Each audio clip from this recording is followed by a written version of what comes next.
তো শুভ দীপাবলি বন্ধুরা, সকলকে জানাই অনেক অনেক শুভেচ্ছা। তো এই যে আমি কালী পুজো ঘুরতে বেরিয়ে পড়েছি। তো এইখানে এত ভিড়, প্রচুর প্রচুর ভিড়, আর কি বলবো বন্ধুরা, অসাধারণ করেছে, খুব খুব সুন্দর করেছে। আমি ভাবতেও পারিনি যে যে শহরে এতদিন থেকে আছে ওই শহরে এত সুন্দর করে। অ্যাকচুয়ালি আমি এটা ঘুরি না, এবার আমার সেকেন্ড টাইম। তো যদিও ফার্স্ট টাইম আমি এতটা ঘুরিনি, জাস্ট একটু টুকটাক দেখে চলে গেছিলাম। এবার একটু ভিতরে এসেছি, সত্যি অনেক ভালো হয়েছে।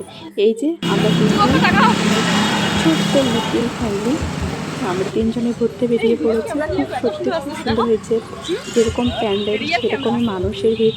আর সত্যি কথা বলতে কি বলতো বন্ধুরা, দুর্গা পুজোতেও এরকম ভিড় হয় না যতটা কালী পুজোতে হয়। যাই হোক, এটার ব্যাপারে আমার জানা ছিল না, আমি ফার্স্ট টাইম এটা আর আমার অভিজ্ঞতা হলো। তো এইখানে দেখো খুবই খুবই সুন্দর করেছে।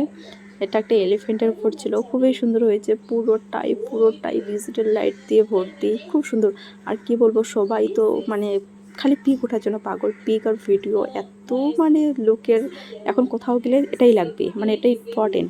তো বন্ধুরা, কেমন লাগলো ভিডিওটা অবশ্যই শেয়ার করো, লাইক করো, আর সব সময় আমার পাশে থেকে আমাকে একটু ভালোবাসা দিও, আমি যেন আর একটু এগোতে পারি।